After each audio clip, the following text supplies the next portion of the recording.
आप देख रहे हैं news network channel Jameel Shah के साथ। Subscribe my channel, like and share.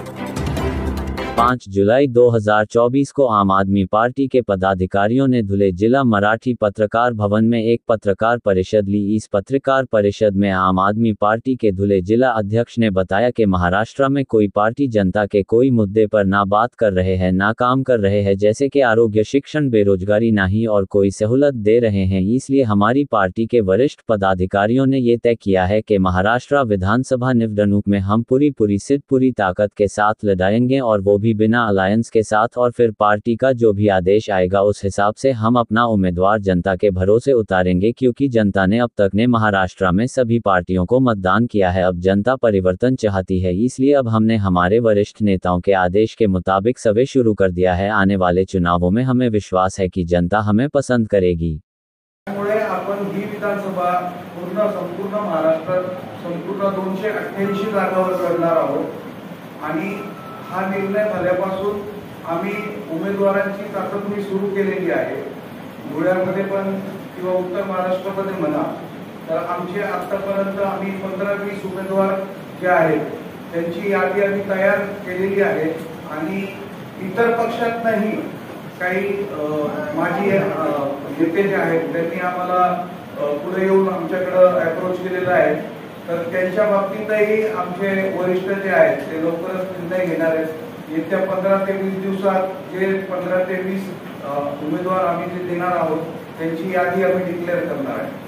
तर या संदर्भात आपल्या सर्वांना काही प्रश्न असतील तर आपण मांडावे।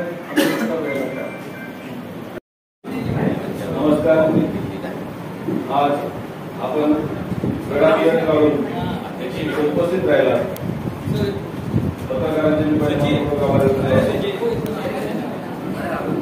आम आदमी पार्टी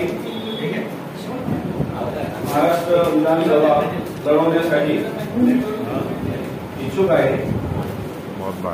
त्यामुळे आम्हाला जे पक्षाने आदेश दिलेले होते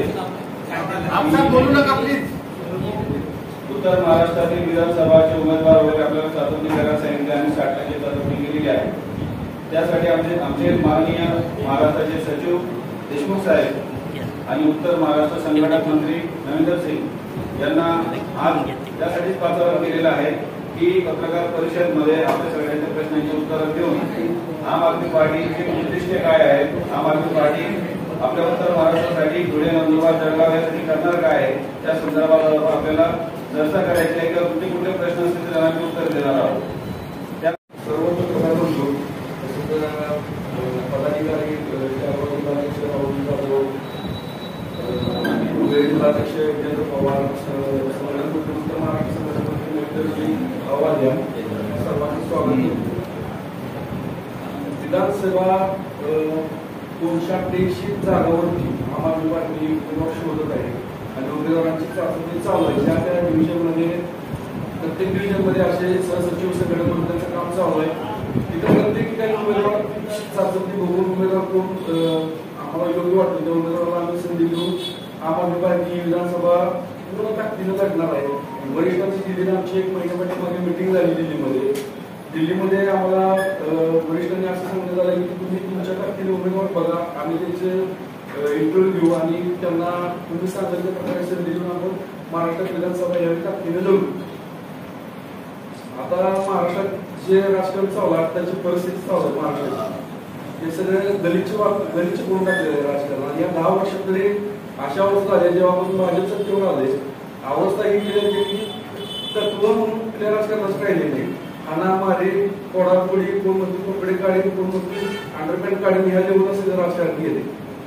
अशा परिस्थितीत आता जनतेला एक चांगला स्वच्छ असा चेहरा आम आदमी पार्टी म्हणून एक पर्याय म्हणून जनतेला तो घ्यावा आणि जनतेला माझं तुमच्या माध्यमातून एक आव्हान आहे की शिक्षण, रोजगार, आरोग्य यावर कुठलाही पक्ष कुठलाही नेता बोलायला तयार नाही। सकाळ उठले की हाणामारी, भांडणं हेच चालू आहे सगळ्यांचं आणि त्याच्यावर टीका टिप्पणी ह्याच दिवस चालले की 5 वर्ष 19 पासून ही 5 वर्ष कशी गेली 24 पर्यंत कुठल्याही जनतेचा प्रश्न कुठल्या नेत्याला कुठलाही प्रश्न म्हणून शेवटपर्यंत नेल्यावर कुठल्या बाबतीत काम करायला तयार नको यांचं आपापसात चाललंय। पक्ष कुठला की कुठलं ती कुठलं यानं गद्दारी केली त्याला गद्दारी केली. जनतेला या गद्दारी कुणी केली काय केली याच्याच काय केलं नाही.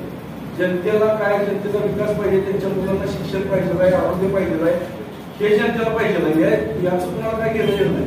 त्यामुळे आम आदमी पार्टी असे चेहरे देईल की जे शिक्षणात पदवीधर असतील किंवा ते लोकांच्या प्रश्नासाठी काम करतील. तर एवढं मी सांगून थांबतो. देवेंद्रजी तुम्हाला संघटनेमध्ये ते थोडं बोलतील.